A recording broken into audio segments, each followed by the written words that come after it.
All right, y'all, welcome back. It's Anti-War Radio. I'm Scott Horton, and our next guest on the show today is Karen Greenberg, Director of the Center on National Security at Fordham University Law School. Formerly, she was Director of the Center on Law and Security at NYU, and is author of The Least Worst Place, Guantanamo's First 100 Days. She has this, I would say, extremely important article in The Guardian this week called How Terrorist Entrapment Ensnares Us All. Welcome back to the show. Karen, how are you? I'm good. Glad to be here. Good. I appreciate you joining us today. So, how does terrorist entrapment ensnare us all? Well, in many ways, but I think the bottom line of what happens is that it's a game changer for how law enforcement works, and so that, of course, isn't necessarily limited to just terrorists. And in the case that I was writing about, which is the Bronx Riverdale synagogue case here in New York, it's just the most egregious example of a preventive strategy on the part of the FBI that many associate, and in this case, I think quite rightly, with entrapment, which is probably not how you want your law enforcement to be working if you're concerned about the rights of people, of citizens. Mm-hmm. Well, now, so how's this work in history then? Is there, long-standing court precedent against entrapment, but now that's gone, kind of a thing, or post-September 11th changes? Yeah, I mean, I think what's happened is it's always had a very a high bar, which is that the defense has to prove that that this case was entrapment, and so it's their burden to prove that. But and we all know about FBI stings, etc. The real question that's happened with terrorism is that the FBI has empowered itself to provide more and more details of the crime. And for me, there should be some kind of assessment of just what they are providing, because in this case, even the judge said, look, there would have been no crime without the government. It's not a good idea to have crimes that are committed in that way, and particularly in something as high profile politically as terrorism. So if law enforcement is producing the conspiracy, the target, the weaponry, and in this case the ideology, then how is that a crime that is being we don't really know if these defendants would have done this crime by themselves. We have no idea. And we have no way in which to judge them, and to ask juries to judge this and to make decisions in a atmosphere where we're also worried about terrorism has become increasingly problematic. Mm-hmm. Okay, so if I understand what you're saying right, you're saying basically that proving entrapment in a criminal case in America, basically that the real standard hasn't changed so much. The burden is still the same as far as the defense really having an uphill battle to get an acquittal based on that argument, that kind of thing. But since the FBI has ratcheted up the amount of entrapping, like the degree to which they're entrapping someone, level by level, case by case, that it ends up where now they're getting away with what they never could have gotten away with before, really, where people would have been acquitted on a situation like this, but now after, 15 of these or 150 of these or something, the judges say, like you said, well, there wouldn't have been a crime here, but there was, so off you go. No, exactly. I mean, I think what it really symbolizes is how different terrorism cases are or have been to date. I don't think that's going to be true forever, but how different they've been than other kinds of criminal cases, because they raise so many issues about national security. And the minute you call somebody a terrorist or begin to allege that they're a terrorist, the ability to try them fairly in court is decreased. And then when you start bringing cases like this, it gets much more decreased, and it's a huge burden to put upon the jury to be able to sort of reason their way through. Well, if somebody was willing, look, in this case, they were willing to take a bomb provided by the government. They didn't know it was the government, but this agent, this informant, and to place it at a synagogue. And so you say, well, look, they were willing to do that, and there's something to that argument. You say no if somebody asks you to plant a bomb someplace. But what's interesting about this case is that these guys did not have the idea of putting this bomb at the synagogue. That was the idea of the informant. And so that's where it begins to get very dicey and very hard on a jury to reason their way through it. Yeah. Well, and I don't know. It seems like the agenda is to try to prove by just quantity of these cases that the problem is the lone wolf terrorist in America, not someone sent by Ayman al-Zawahiri, because none of these guys have been Al-Qaeda guys. I mean, Richard Reed and Abdul Muttalib are the exceptions. Zazi, I guess, was working with Shahzad, the Times Square bomb, was working with the Pakistani guys. But really, virtually every one of these terrorism cases post-Moussaoui has been one of these setups. The only one I can think of that's really an exception is, I think Zazi was the one I was thinking of, the guy from Denver who was going to blow up something in New York, and they got him. That was a legit one, but do you know of any other legit cases? No, I mean, the one you left out was, of course, Hassan, the Fort Hood shooter. Oh, I'm sorry, yes, of course. And then the other case that's interesting is the case that was tried in Chicago, I think it was last month, which was David Headley and his associate who David Headley was connected with the Mumbai bombings, which again is another thing. Although, I mean, he was working for the DEA and the FBI and all these things, so I don't put any credence in.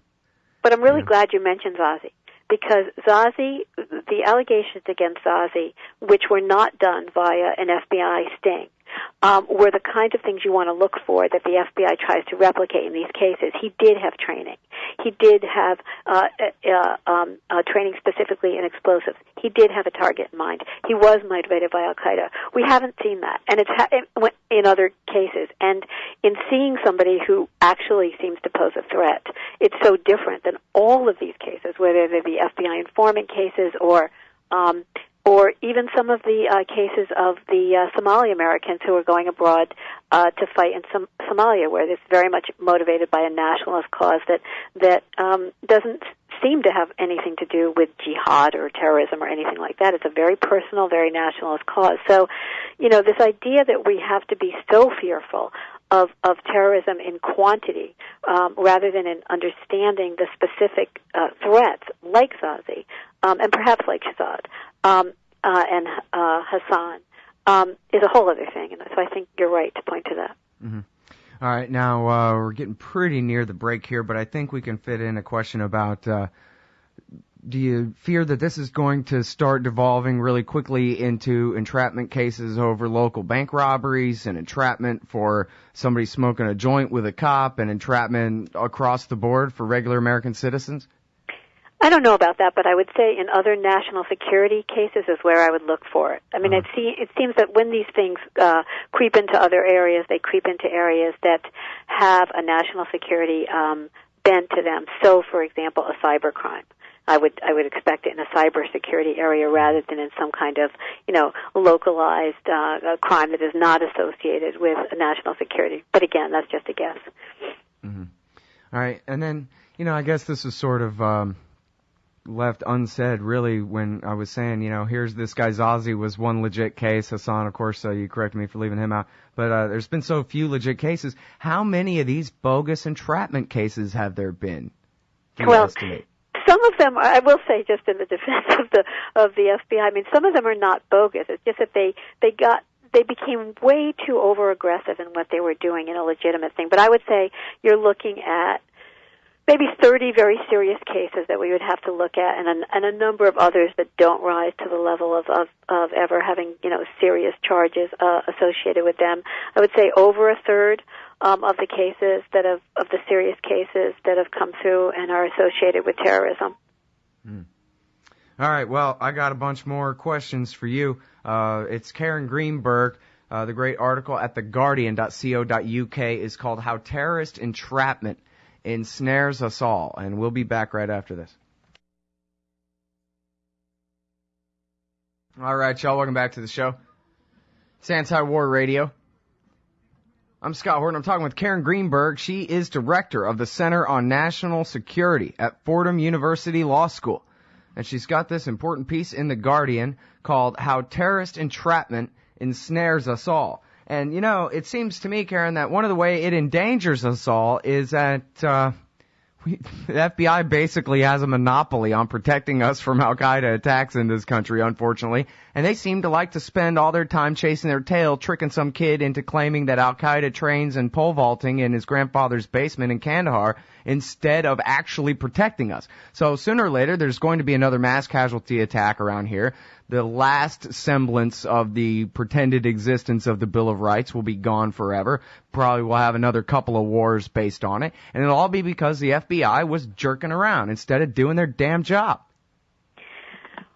Well, I try not to think that way because it's too scary. But it's even more complicated than that because, we just, the NDAA, the Defense Appropriations Bill Act that just passed. Mm-hmm. I mean, one of the things that it does is it disempowers, has the potential of disempowering even more of the federal court system by keeping detention issues and therefore the cases around them as part of the military. Now, in this current form, that the bill passed, that everybody seems to be confused by, one of the things you can read is that, the country still does not trust law enforcement and the federal court system to do these cases the right way. So we're between a rock and a hard place.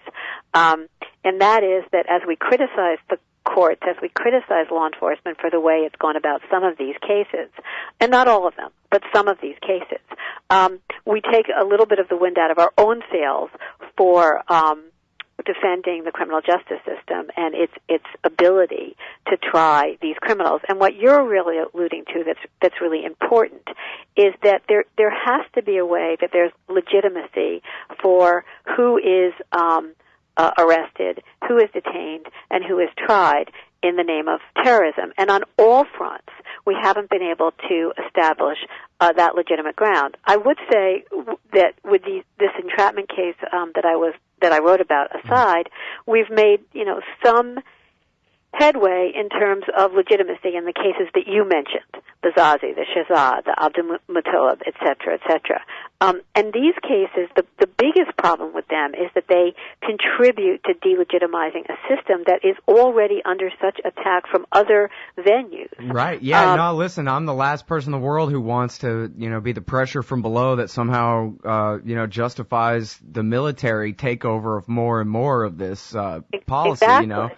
But, it's the same kind of problem. I remember Peter Lance, who wrote all about the FBI Yep. in the really 10-year lead up to the September 11th attack, and how, they kept covering up the fact that they could have stopped the last attack if only they'd done their job. And each time they covered it up, they didn't follow all the trails that would have led to the next attack. So then the next one happened, and the next one happened. And Peter Lance was just so fed up, he said, you know what, I know this is crazy, but I just got to say I support the Homeland Security Department creation because the FBI just can't be trusted to do this. I mean, these people are absolutely the worst in the world that we should be relying on, and I'm sorry to support the creation of a new national police force. I don't want to, but it has to be someone else other than the FBI. And, that's the kind of position the FBI is putting us in. It's their fault, the Department of Justice's fault, not ours, for pointing out what a crappy job they do.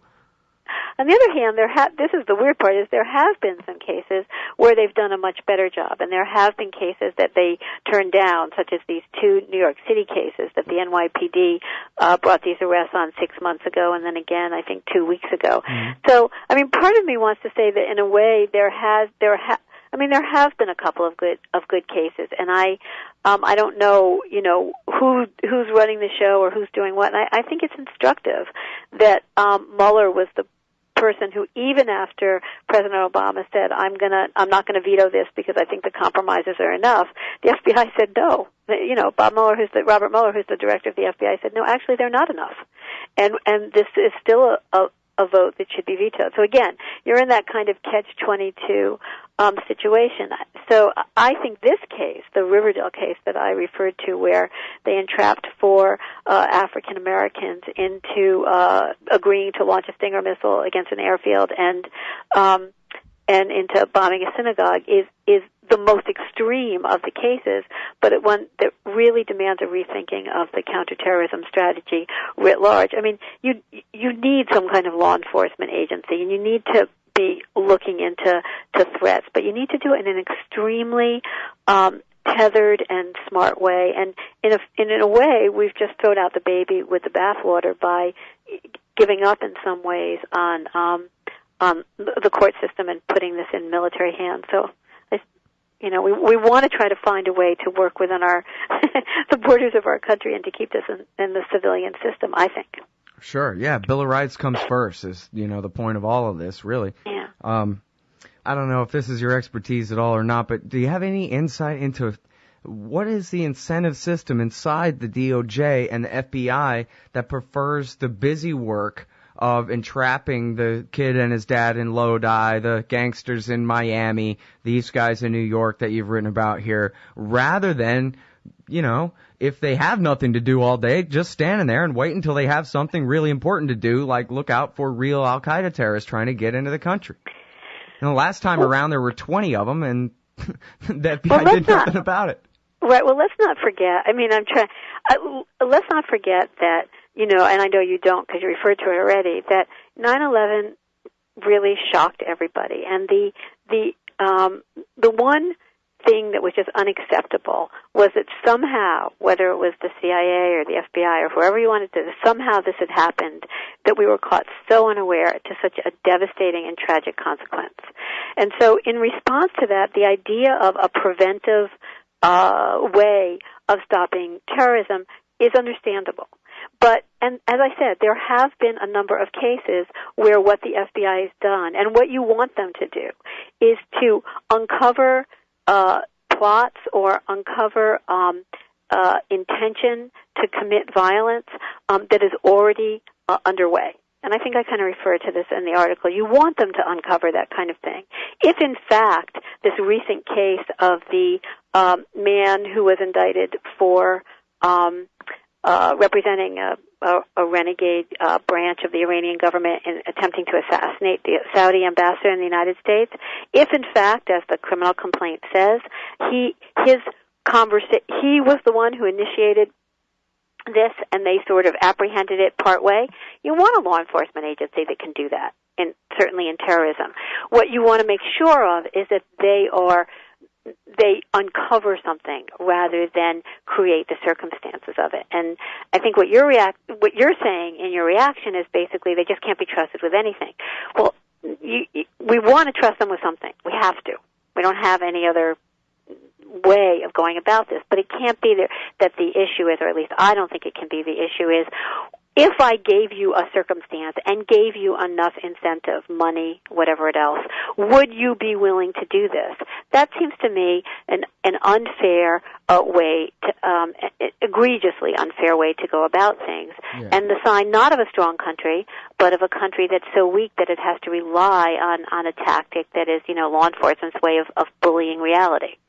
Yeah, and like in the case of the Miami 7, it was just so apparent in all three trials, they finally got their silly conviction, that these guys thought that they were the players and that they were playing the informant. Yeah, I'll tell your video camera I love Al-Qaeda as long as I get my $20,000 you promised me, or whatever it was. Mm-hmm. And of course, it was an informant who was playing them, and so they were dumber than he was, that's all. None of it had anything to do with blowing up the Sears Tower by 1,000,000 miles. The whole thing was just such a joke, Right. You need to have the degree to which personnel, and in this case, FBI informants, need to be able to exercise judgment is important, and it's a problem, because what you're doing for informants as opposed to undercovers, if you had undercovers, this might play out very differently. But you have informants who are people who have something to gain from providing the criminals and from providing a criminal scenario. So it could be deportation that they don't want. It could be a reduced jail sentence. It could be a number of things, but they have a lot to gain. Another thing about these cases is that the incentives in some of these cases, like the Bronx case, are quite high. $250,000 is a lot of money to anybody.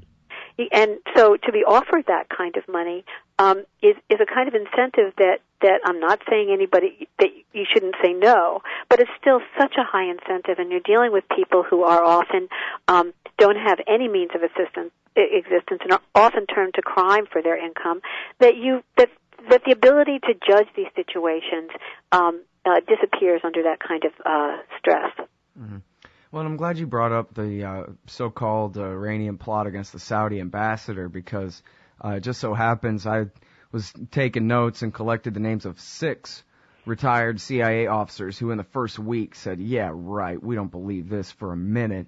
And Philip Giraldi, who's one of those same retired CIA guys, reported last week that Barack Obama has signed a new finding stepping up covert action against Iran and Syria as well, based on that case. And Gareth Porter and quite a few others have taken a pretty hard look at that indictment, and it sure looks like the terrorism part of the thing never came up until the government informant was on the case. And then obviously someone in the FBI was saying, oh goody, we can do this thing that makes it look like Iran is doing this or that. And they might not even know global politics, right? They might not even know that they're messing around and could start a war. They're just doing their game of, trumping up a case and getting a big victory. But meanwhile, they could change the history of the world with this kind of nonsense. Yeah, and I think worse.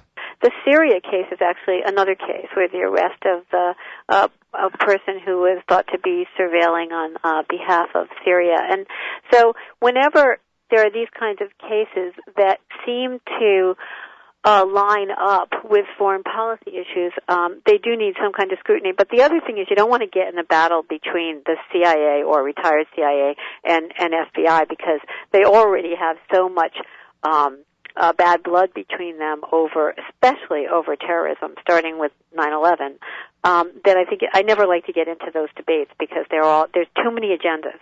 Yeah. Well, if you know I'm what I glad mean. Too that many they hate each other. institutional That's agendas. the best thing that we have going for us, is a little bit of Madison, Federalist 10, ambition must be made to check ambition. And you're right. I asked Michael Scheuer what he knew about John O'Neill, who was the head of counterterrorism in the New York office before 9/11, and Michael Scheuer started, the former chief of the CIA bin Laden unit, started spitting fire about how 9/11 was all his fault, because of course all the cops want to do is indict these guys and seal all the intelligence behind a grand jury wall, and all the CIA guys want to do is collect all the intelligence and kill them, and so they all hate each other, and then they don't share information with each other, and all these things. It helps get us attacked, but it also prevents us from being a complete, one-party police state too. So, Well, there's that. I'll take it. I mean, I think it is important that, when 6 of them say, oh, come on, they have a bias against the FBI. I think in this case, it just allows them to be honest, where most others, quotable would go along with it, I don't know. I think that the finger pointing on 9/11, particularly by law enforcement, is misses the point. I think that, yes, you could finger point. I think Mike Scheuer's attacks on John O'Neill are really unnecessary, but I do think that the Bush administration hold as an administration that who was in power on 9/11 matters, and that the inability of the National Security Council and the National Security Advisor to bring the threats of Al-Qaeda, particularly with planes, particularly against New York, to the president in a timely fashion, even though they had the information, is the most important fact you need to know. And that, rather than point fingers at this agency or that agency, that the executive of this country failed. And failed the American public. And I think that's a much more important thing than personal vendettas against, that are used from one agency to another. And whenever I hear that, I'm like, how comforting it is that we can say, look at how these agencies were fighting when there's, again, I bring it back to personnel and judgment. People have to bear the responsibility of assessing information and knowing what's important. And if they don't know how to do that, then they shouldn't be the people we're empowering with these kinds of decisions. Right. And there's such a great counterexample in the plot against LAX in the year 2000, at least as Richard Clark tells the story. The president, Bill Clinton, took him seriously, and they went and had this meeting where they demanded all the different cops of all the federal agencies and the intelligence people shake the trees, man, find out everything, pass the word down to the lowest man. We're on the lookout for Al-Qaeda coming for the millennium. And the word got to a border cop at the border between Washington State and Canada, and he said, boy, you sure do have a sweaty forehead. You mind popping your trunk for me, pal? And he busted a guy plotting to blow up something at LAX there. So it was doable, regardless of what the CIA, FBI, NSA, etc. thought of each other, for their bosses, the real people who are supposed to be accountable, to tell them, hey, get it together. And we have an emergency here, and have it gotten straight and really prevent something terrible. And I think that's right. And I think, look, there are people who wish us harm, and one of the things that kind of gets looked over when we criticize how certain cases play out is that, it's not that people who are criticizing things like myself think there are people don't wish us harm. I take it very seriously that they do wish us harm, but there's something else, they are not superhuman, and they are detectable, and they are findable, and they are findable without, sacrificing quality of information for quantity of information. And we are still reeling from the effects of 9/11 on our ability to judge in a clear-minded way. And that's why I get upset about. I don't like to say, well, the FBI is we need to get rid of them, or this. It's not any of that. It's about an entire country, which we all belong to, being able to say, you know what, this is an enemy. This is an enemy we can deal with. This is an enemy that's discrete and is numbers, and it's not some kind of ether in the air, and that is individuals. And we need to calm down and exercise much more wisdom and judgment in how to deal with this. And all of these things you and I are talking about are just evidences of a lack of judgment. Well, and you know what? It sure seems to me, too, that if we embraced our Bill of Rights and our Constitution and the best of our traditions, that would be one of the best ways to fight the war on terrorism. Like, for example, if George Bush had told the American people, don't be afraid, it's very sad, but you're not in danger, it's all right, and then told the world, hey, look, we're going to go find bin Laden and Zawahiri and kill them, but we never meant to be an empire. We were just trying to protect you from the Russians after all. Now the Soviet Union's gone, you're right, we should get our bases out. We're the Statue of Liberty over here. We don't mean no harm. We're not an evil empire. And then that entire worldwide sentiment from September 12th would have stayed. We'd be living in it right now to this day. I think it's not just President Bush. It's any political leader. I don't know of one since 9/11 that's been willing to face the American people and say, to the best of our knowledge, we think that we're keeping you safe. It's almost like, you don't want to say we're safe because then something bad will happen. We're living in a kind of superstitious bubble. Uh-huh. The truth is, we've done all these things, good and bad. The world has changed immeasurably since 9/11. We were not completely unsafe prior to September 11th. We dropped the ball in a major and devastating way. And we still think of ourselves as a nation that is much more vulnerable than I think we are. And no politician is willing to get out and counter that. And until that happens, you're going to have the kinds of excesses on the part of law enforcement because they're encouraged by that atmosphere. Yeah. So it's a whatever they call it, never the chicken and egg. It's a circle. Right. Well, but it's the same overreaction overseas does make us more likely to continue to be attacked into the future. We're gonna need somebody to keep those guys out of here. There's a lot of revenge left to be waged, it seems like to me. There's a lot of revenge, and there's still a lot of jealousy, even though, the economic downturn has hurt everybody, and there's a lot of, and a lot of the anger towards us, may be, justified, but a lot of it also may not be. I think that's beside the point. It's not a matter of justified, it's a matter of just fact, like when Faisal Shahzad tried to blow up Times Square, he told the judge, well, you don't care when you kill civilians.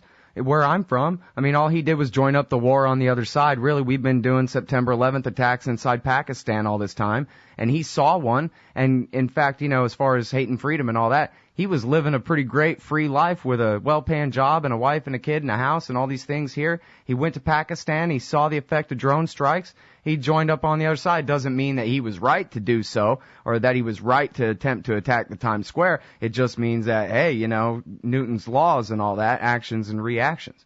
Exactly, and so and I think you're saying this too. It's very complicated, and all of these things, foreign policy, domestic policy, play into it. But of all the things, what you really need is very firm, confident, fair-minded, and not scared leadership. And to some extent, we still don't have that. And I think that's a huge problem, a bigger problem than any of the other things we've mentioned. Yep. All right. Well, thank you so much for your time again and your great writing. I really appreciate it, Karen. Thanks for having me. Everybody, that's Karen Greenberg. She is director of the Center on National Security at Fordham University Law School, and she's got this very important piece in The Guardian called How Terrorist Entrapment Ensnares Us All.